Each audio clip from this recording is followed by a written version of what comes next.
마태복음 1장 18절로 25절에 있는 말씀,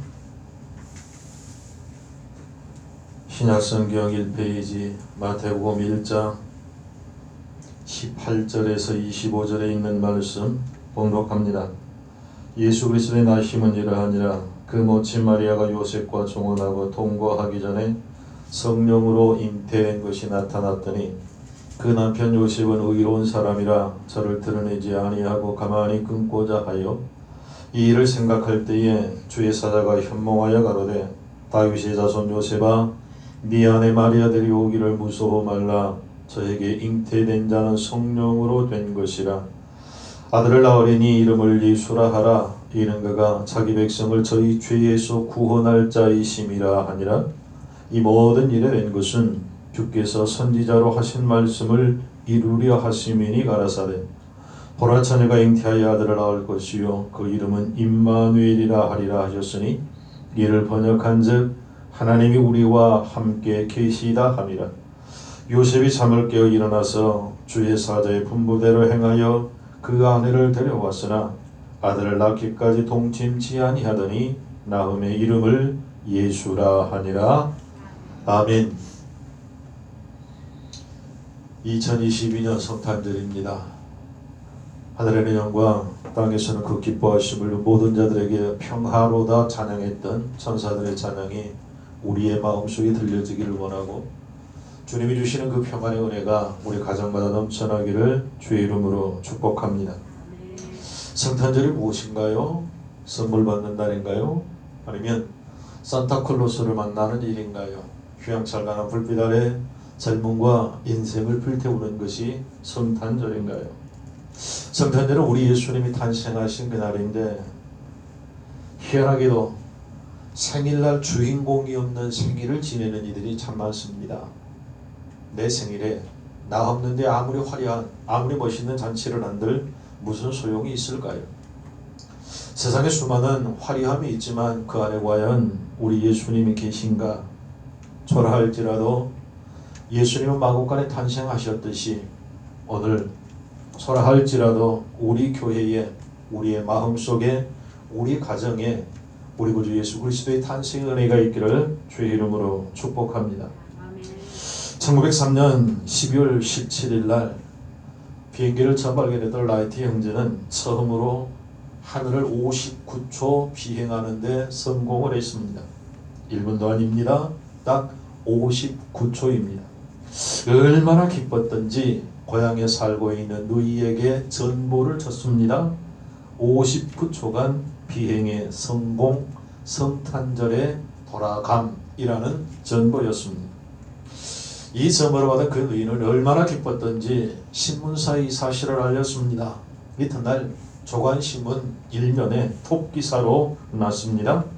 우리 마을이 낳은 유명한 자전거 상인이 이번 성탄절에 돌아오다 라는 굉장한 뉴스거리가 신문 1면 기사로 나왔습니다.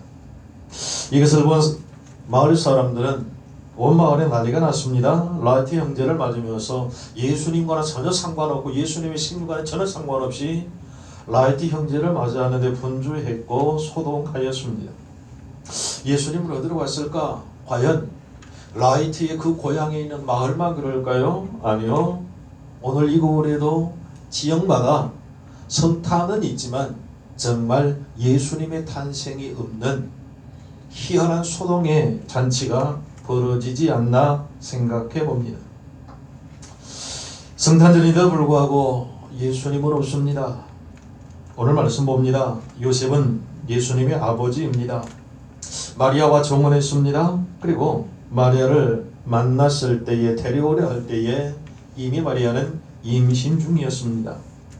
이때 요셉이 가졌던 자세는 요셉이 어떤 사람인가를 우리에게 말하고, 2022년 성탄절에 다시 한번 요셉을 통하여서 요셉이 우리에게 권면하는 간절함이 있습니다. 그 간절함을 통해 우리가 배우고 그런 삶을 살기 위하여 애쓰고 힘쓰는 자 되어야 합니다. 첫째로 요셉은 우리에게 이렇게 권면합니다. 나처럼 감싸는 사람이 되십시오 라고 말입니다. 요셉은 한마디로 남의 잘못을 감싸는 사람이었습니다. 아마도 요셉의 감싸는 마음이 없었다면 성탄은 결코 없었을 것입니다. 오늘 18, 19절 말씀, 예수 그리스도의 나심은 이러하니라 그 모친 마리아가 요셉과 정혼하고 동거하기 전에 성령으로 잉태된 것이 나타났더니 그 남편 요셉은 의로운 사람이라 저를 드러내지 아니하고 가만히 끊고자 하였다라고 말씀을 합니다. 요셉은 마리아 정혼하였습니다. 아직 결혼은 하지 않았습니다. 같이 산 적도 없습니다. 그런데 그 마리아가 임신을 하였습니다. 당시 율법으로는 이러한 처자는 돌로 쳐 죽이도록 말씀하였습니다. 신명기 22장 23절 4절 처녀인 여자가 남자와 약혼한 후에 어떤 남자가 그를 성읍 중에서 만나 통관하면 너희는 그들 둘 다 성읍 문으로 끌어내고 그들을 돌로 쳐 죽일 것이니 그 처녀는 성읍 중에 있었어도 소리 지르지 아니하였으므로 아니하였으며 그 남자는 그 이웃의 아내를 욕보였음이라 너희가 이같이 하여 너희 중에 악을 제거할지니라. 아멘. 성경은 말씀합니다. 요셉이 말 한마디만 하면 이제 마리아는 돌에 맞아 죽을 수밖에 없는 상태입니다. 그러나 요셉은 그렇게 하지 않았습니다. 요셉은 조용히 파혼하기로 작정을 하였습니다. 마리아의 잘못을 감싸는 모습을 역력히 볼 수 있습니다. 사람들은 다른 사람의 단점을 발견을 하면 그 단점을 자기가 보충하고 보완해 주는 것이 아니라 감싸는 것보다 그것을 들추어내고 그를 끌어들이고 그를 지배하는데 상당한 쾌감을 느끼는 듯 싶습니다. 그래서 사람과 사람이 부딪히면 많은 상처를 받게 됩니다. 어린아이는 태어나면서부터 상처를 받으며 시작을 한다고 합니다. 어머니 태에서 나오면서부터 상처를 받습니다. 그러나 여기 상처를 감싸주는 본보기가 있습니다. 바로 우리 주님 예수 그리스도이십니다. 삭개오를 통해서 확실히 알 수 있습니다. 삭개오는 로마가 이스라엘을 지배할 때 로마의 세금을 걷어바치는 세리장이었습니다. 사람들은 삭개오를 수많은 사람들에게 상처를 주는 나쁜 사람으로 여겼습니다. 키가 작아 난쟁이라고 놀렸습니다. 매국노라고 못 박았습니다. 민족의 피를 빨아서 로마에게 주는 흡혈귀요 악당이라고 그를 멀리하였습니다. 그 누구도 상대하여 주지 않았습니다. 그는 고독했습니다. 수많은 사람들이 있지만 그 많은 군중들 속에서 심한 고독을 느끼고 있을 그때에 예수님께서 지나가시다가 외로워하는 삭개오를 만나게 됩니다. 예수님은 삭개오의 집에 가서 하룻밤을 주무시면서 삭개오의 아픔을 감싸주셨습니다. 삭개오의 단점을 달래주셨습니다. 그를 포근하게 안아주셨습니다. 성도 여러분, 우리는 남에게 상처 주는 말을 하지 말아야 합니다. 진심이 아닌데 상처 주는 말을 할 때에 외롭습니다. 그것을 듣는 이는 심히 고독하고 고통스러워합니다. 요셉은 2022년 성탄절 우리에게 그렇게 말하는 듯 싶습니다. 나처럼 감싸주는 사람이 되어야 참 성탄이 있습니다. 내가 마리아를 감싸지 않았으면 예수님이 이 땅에 오실 수가 결코 없었을 것입니다. 우리는 요셉을 통해서 감쌀 줄 알고 남을 안을 줄 아는 귀한 그 포근함이 오늘 있어지기를 간절히 소원합니다. 둘째, 나처럼 여유 있는 삶을 살아야 성탄을 맞을 수 있습니다 라고 강권합니다. 요셉은 참으로 여유가 있는 사람인 듯 싶습니다. 약혼녀가 임신한 상황 속에서 당황하거나 초조해하지 않았습니다. 그런 증거가 없습니다. 가만히 끊고자 했습니다. 누구에게 불안하고 누구와 상의하지도 않았습니다. 그냥 그 스스로가 가만히 끊고자 하였음을 성경은 말합니다. 그런데 요셉은 당시에 취할 수 있는 여러 가지 경우가 있었습니다. 탈로 내어서 마리아를 돌로 쳐 죽이는 방법도 있었을 것이고, 이혼 증서를 써주고 조용히 그냥 끊어버리는 그런 경우가 있었을 것이고, 그것도 아니면 너무나 사랑하기에 그 아픔을 안고 평생을 함께 사는, 조용히 사는 그런 경우 말입니다. 그러나 요셉은 조용히 살 정도의 성자 수준까지는 아니었던 듯 싶습니다. 가만히 끊고자 하였습니다. 이혼 증서를 써주고 서로 남남이 되기를 했습니다. 잠깐의 여유를 가졌습니다. 그는 결코 흥분하지 않았습니다. 발명하 에이스는 화초를 너무너무 좋아했답니다. 그래서 그 주변에 늘 화단을 갖고 왔고 그 주변에 늘 화려한 꽃들로 피어 있습니다. 그런데 어느 날 꽃도둑이 그 꽃밭에 와서 꺾고 짓밟으면서 엉망진창을 만들어 놓았습니다. 그것을 본 에이스는 마음이 너무너무 아팠습니다. 그래서 끈으로 가위를 메어놓고 거기에다가 편지를 썼습니다. 도둑님, 꽃을 뽑거나 짓밟지 말고 이 가위로 필요한 만큼 잘나가시지요 라고 말입니다. 화내지 않았습니다. 마음은 불편하지만 다른 사람에게 누가 그랬냐고 소리치지 않았습니다. 가위를 놓고 편지를 썼습니다. 도둑님, 필요한 만큼 이 가위로 잘라서 가져가십시오. 얼마나 여유 있는 모습인가요? 다음날 아침에 꽃밭으로 나가보았습니다. 그런데 편지가 한 장에 놓여 있습니다. 그 편지는 도둑님께서 쓰신 편지였습니다. 이런 글이었습니다. 주인님, 가위가 잘 들지 않습니다. 잘 갈아 놓으시지요 라고 말입니다. 처음에 주인이었던 에디슨이나 그것을 훔쳐간 도둑놈이나 얼마나 여유 있는 모습인가요? 성도 여러분, 우리의 삶 속에 이런 여유가 넘쳐나기를 주의 이름으로 축복합니다. 아무리 어렵고 힘든 일을 당하여도, 아무리 급한 일을 당하여도 여유만 있으면 얼마든지 감당할 수 있습니다. 지혜를 하나님이 주시기 때문입니다. 피할 길이 있습니다. 침착하게 여유를 찾아야 합니다. 유명한 영국의 수상 처칠이 수많은 연설을 했는데 그가 남긴 연설 가운데 가장 유명한 연설이 이것이랍니다. 어느 날 대학을 찾아갔을 때 그 자리에서 즉석 연설을 부탁을 했습니다. 시간까지 주어졌답니다. 6분이랍니다.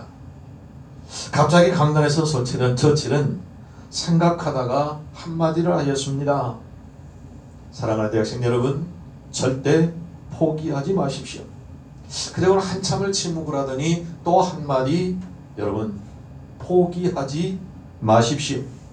그리고 입을 다물다가 또 잠깐의 뜸을 들인 다음에 절대로 포기하지 마십시오. 이것이 그날 연설의 전부였습니다.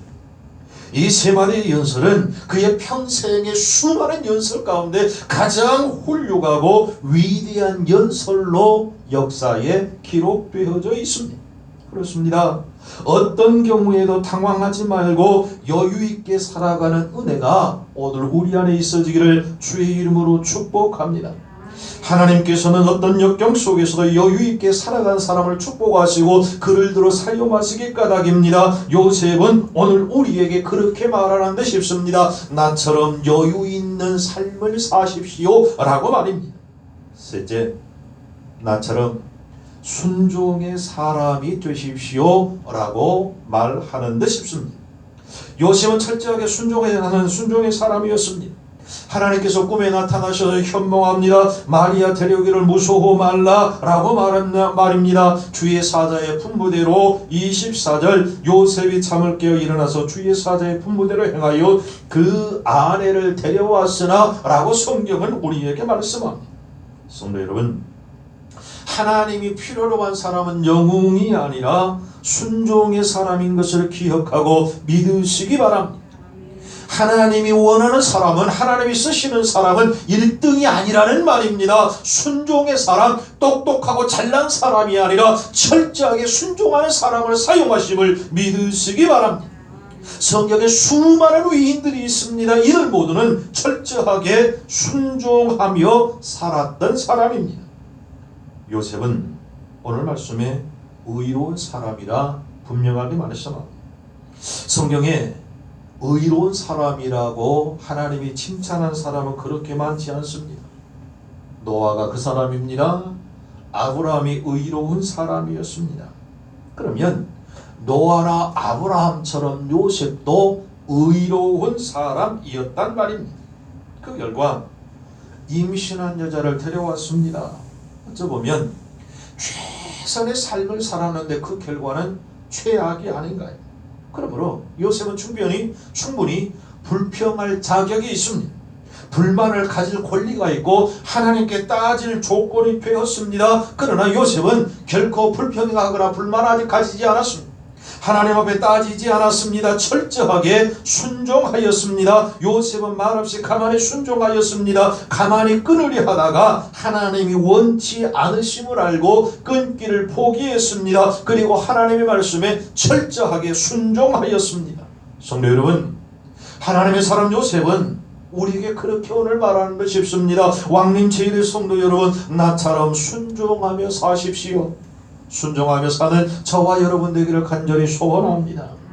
넷째, 나처럼 극기의 삶을 사십시오 라고 말하는 듯 싶습니다. 가만히 보면 요셉은 극기의 사람인 것이 분명합니다. 마리아를 데리고 와서 마리아가 예수님을 낳을 때까지 동침치 않았다라고 성경은 말합니다. 1년을 같이 살면서 동침치 않으며 살았다라고 하는 건 이루 말할 수 없는 극기입니다. 25절 아들을 낳기까지 동침치 아니하더니 나음의 이름을 예수라 하니라. 아멘. 자기를 이길 줄 알고 자기를 컨트롤할 줄 아는 사람이었습니다. 자기를 다스릴 줄 아는 사람은 성을 빼앗는 용사보다 낫다라고 성경은 분명하게 말씀합니다. 사랑하는 성도 여러분, 우리의 삶의 전문을 통해서 나를 잘 컨트롤할 수 있고 나 스스로를 이길 수 있는 믿음이 있기를 주의 이름으로 축복합니다. 육신의 정욕은 성령을 거스르게 합니다. 그래서 초대교회 성도들은 자학이나 고행을 통해서 자신의 육체를 다스려 성령을 기쁘시게 하려고 가전의를 다 썼습니다. 4세기에 들어와서 수백 명의 고행자들은 세상의 유혹을 피하여 은둔 생활을 하며 자신 육체에 고통을 주었습니다. 더 극단적인 경우들이 참 많습니다. 성 아셉시마스는 자학의 사슬을 몸에 걸고 다녔습니다. 그러나 그 사슬이 얼마나 많고 무거웠던지 걷지를 못하고 네 발로 기어다니며 삶을 살았다고 합니다.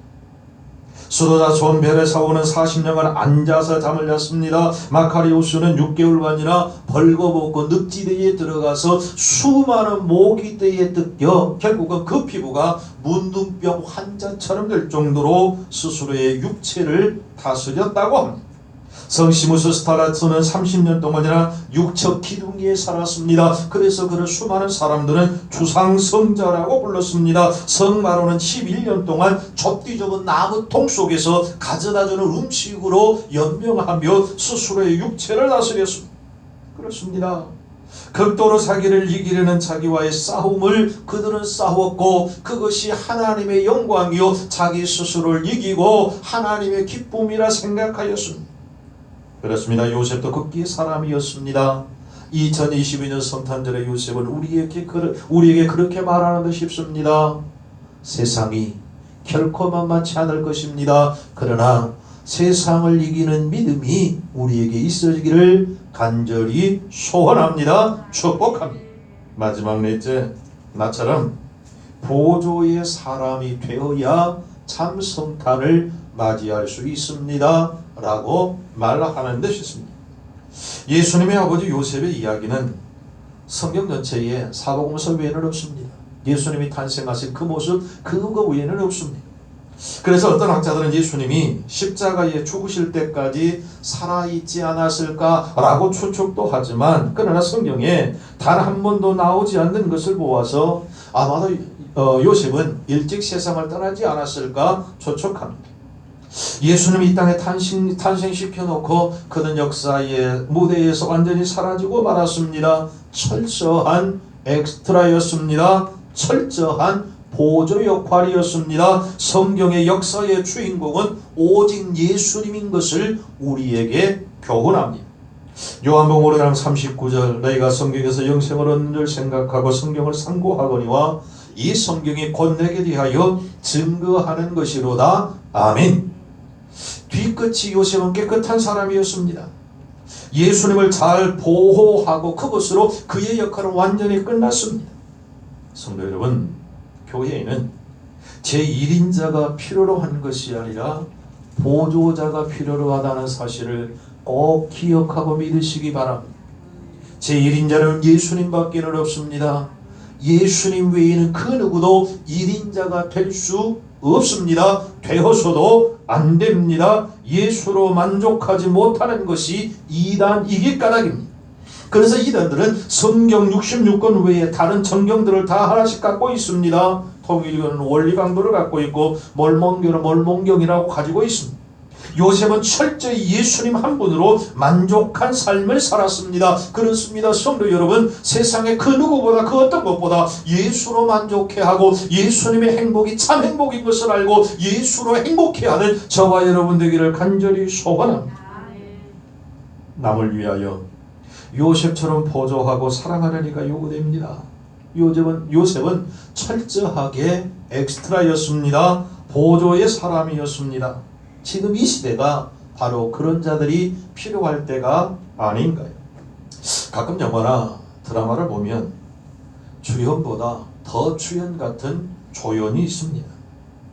주연이 주인공이라면 조연은 엑스트라입니다. 보조일 뿐입니다. 그런데 그 보조 엑스트라가 없으면 영화 같지 않고 드라마가 재미가 없습니다. 주연은 주연으로, 조연은 조연으로서 그 역할을 할 때 감초 같은 역할을 통해 많은 사람들의 사랑을 받고 기억에 남을 만한 영화나 드라마를 만들 수 있습니다. 사랑하는 성도 여러분, 우리 모두의 삶의 당연히 주인공은 나입니다. 내 삶의 주인공은 네가 아니라 바로 나입니다. 그러나 또한 다른 사람의 인생의 무대에서는 내가 주인공이 아니라 그 사람의 조연이요 보조 역할이라는 사실 또한 잊어서는 안 됩니다. 성탄의 주인공은 요셉이 아닙니다. 마리아가 아닙니다. 동방의 박사들이 아닙니다. 목자들이 아닙니다. 성탄의 주인공은 오직 예수 그리스도이심을 믿습니다. 그러므로 요셉은 충성스럽게 예수님의 보조 역을 하는데 최선을 다했습니다. 오늘 우리 교회에, 오늘 우리 한국 사회에 이런 보조자가 절대적으로 필요한 때입니다. 모두가 다 주인공으로 살면, 모두가 다 1인자로 살면 누가 나머지 일을 할 수 있을까요? 철저하게 내 삶의 주인공은 나로 돼, 나 이외의 사람들에게 내가 보조자임을 기억하고 오늘 요셉처럼 보조의 삶, 남의 주연할 때에 그들의 삶이, 그들의 생활이 두드러지도록 그들을 칭찬하고 돕는 거룩한 믿음의 은혜가 있기를 주의 이름으로 축복합니다. 결론의 말씀을 드리고 말씀을 맺습니다. 요셉은 참으로 특별한 사람이었습니다. 오늘 말씀을 통해 5가지의 사실을 우리에게 가르치고 권면합니다. 감싸주는 사람이 되라, 여유를 갖고 살라, 순종의 사람이 되고 극기의 사람이 될 뿐만 아니라 보조하는 사람이 되어서 모두뿐만 아니라 우리의 삶 속에 예수님만 들추어나는, 예수님만 들추어내는, 예수님께만 영광 돌리는 그것이 참 성탄이라 말씀합니다. 요셉이 아니면 예수님이 순조롭게 이 땅에 오실 수가 있었을까 다시 한번 생각해 봅니다. 우리의 삶이 누가 아니라 오직 예수님만 들추어내고 예수님만 자랑하는 우리의 삶이 되기를 이 땅에 오신 우리 주 예수 그리스도의 이름으로 축복합니다. 기도하십시다. 전능하신 하나님, 예수님의 육신의 아버지 요셉처럼 감싸주며 여유 있는 사람, 순종하며 극기의 사람, 보조하며 오직 예수님만 자랑하고 보여주고 이웃 사람들을 사랑하고 이웃 사람들을 섬길 줄 아는 복된 성탄이 오늘 2022년 성탄절 되게 하여 주시옵소서. 모두에게 성탄의 기쁨을 주시며 우리에게 참 평안을 주신 우리 구주 예수 그리스도의 이름으로 기도하옵나이다. 아멘.